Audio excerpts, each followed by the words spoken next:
Next disease that is peptic ulcer. Of course, it is a disease of your GIT.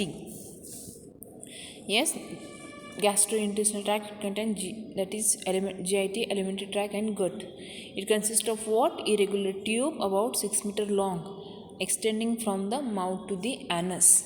Yes, it consists of what? Regular tube about 6 meter long, extending from mouth to the anus. Then the upper GIT, which includes the mouth, esophagus and stomach.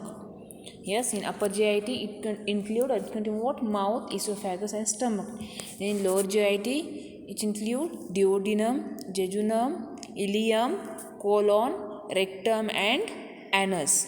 I am repeating, in upper GIT it contain mouth, esophagus and stomach, and in lower GIT duodenum, jejunum, ileum, colon, rectum and anus. The accessory organs are liver, gallbladder and pancreas. So what are the abnormalities of the GIT? That is dysphagia. It means difficulty in swallowing. Yeah, dysphagia, it means what? There is difficulty in swallowing, and this difficulty in swallowing which is caused by the obstruction of the esophagus. Yes, I am repeating here, this dysphagia, it means what? There is difficulty in breathing. So what is the reason or what is cause of this difficulty in swallowing? So what is cause of this difficulty in swallowing? It is caused by obstruction of the esophagus. And this obstruction may be caused by first, that is tumor or congenital narrowing. Then second, or the neurologic disorder such as brain injury, stroke or the Parkinson diseases may affect voluntary swallowing or the peristalsis of the esophagus. Then dyspepsia, it means epigastric fullness, discomfort or indigestion. Then third, Odinophagia, then it means painful swallowing, usually associated with dysphagia. It means there is painful swallowing which is caused by or which is usually associated with dysphagia. Then heartburn, the burning sensation. Then abnormalities in GIT. Next, that is anorexia. It means loss of appetite. Then hematemesis, vomiting blood or bloody vomiting, could be red or altered coffee ground. Then malignant, passing of black tarry, offensive stool, usually due to the upper GI bleeding. Then next, hematochezia, passing blood through the rectum. Then gastritis, there is inflammation of gastric mucosa. Then there is acute gastritis and second, that is chronic gastritis. You know the meaning of what is acute and what is chronic, or you know the basic difference between, as I told earlier, it is already discussed in previous lecture. That is acute means what and chronic means what. Then peptic ulcer. Peptic ulcer is an abnormal area of mucosa that has been damaged by the pepsin and hydrochloric acid of a gastric juice with consequent inflammation of the underlying and the surrounding tissues. I am repeating, see here, what is peptic ulcer? Peptic ulcer is an abnormal area of mucosa that has been damaged by the pepsin and hydrochloric acid of gastric juice with consequent inflammation of the underlying and surrounding tissues. And this erosion may be subsequently occur into the lamina propria and submucosa to cause a bleeding. The most of the peptic ulcer occur either in duodenum or in the stomach. Yes, most of these peptic ulcer which are occurred in either in duodenum or other in a stomach. This ulcer may also occur in lower esophagus due to the refluxing of gastric content. Yes, this peptic ulcer is also occur in the lower esophagus and due to the refluxing of gastric content. The next, It is also occur rarely in a certain areas of small intestine. Then next, that is epidemiology. These peptic ulcer are very common, and it has been estimated that up to the 10% of the population has an ulcer, and annual incidence of this symptomatic peptic ulcer is about 0.3%. Then the duodenal ulcer are 4 types, is a common as a gastric ulcer and mainly occur in the duodenal cap.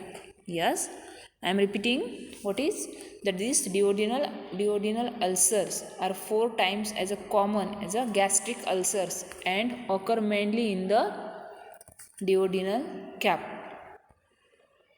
Then gastric ulcers occur mostly in the lesser curvature of the stomach.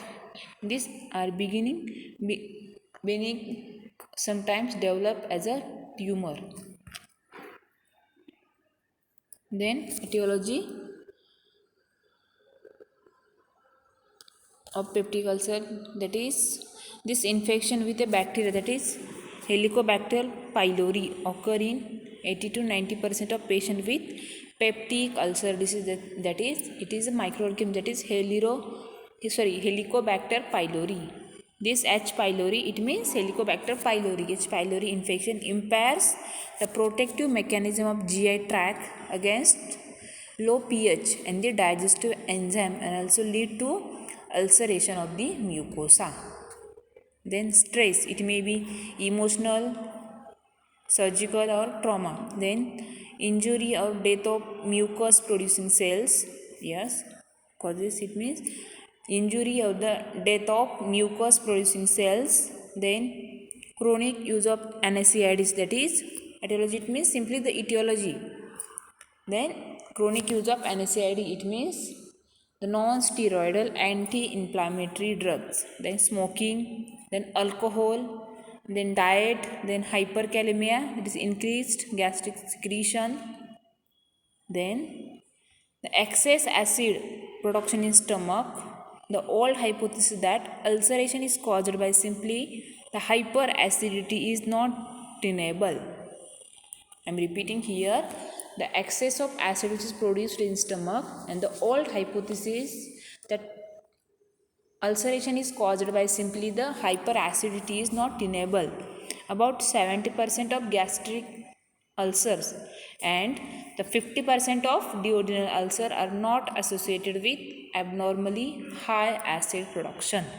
Simply, the 70% of gastric ulcers and the 50% of duodenal ulcers are not associated with abnormally high acid production.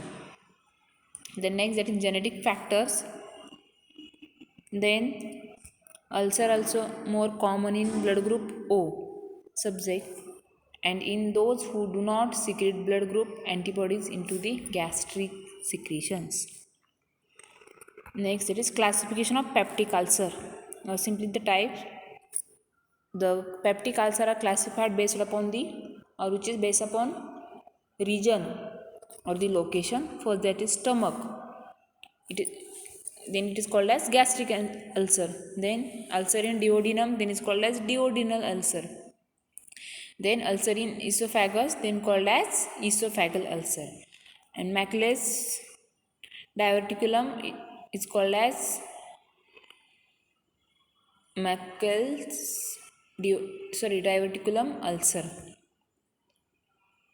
Then modified Johnson classification of peptic ulcer. Type 1, ulcer along with the lesser curve of stomach. Then second, type 2, 2 ulcer present, one gastric, one duodenum or the pre-pyloric. Then type 3, pre-pyloric ulcer.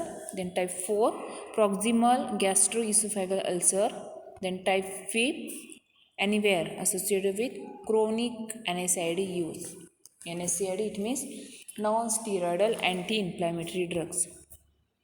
Then sites of peptic ulcer, duodenum. Then stomach. In duodenum, first portion of the anterior wall. Then in stomach, usually antrum, lesser curvature, it is common, anterior and posterior walls.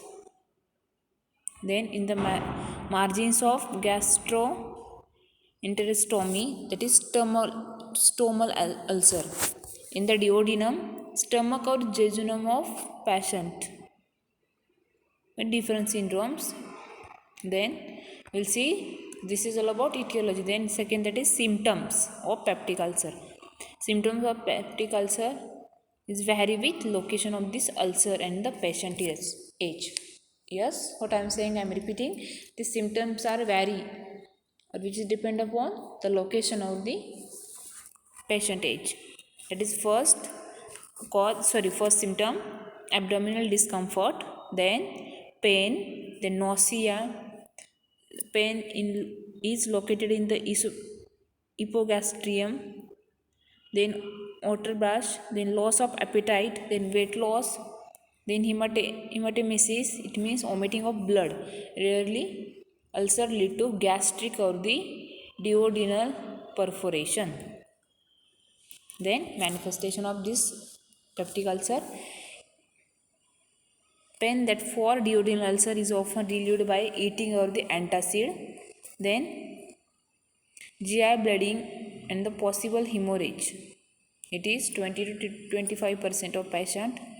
Then obstruction of GI tract, then perforation of ulcer with significant mortality.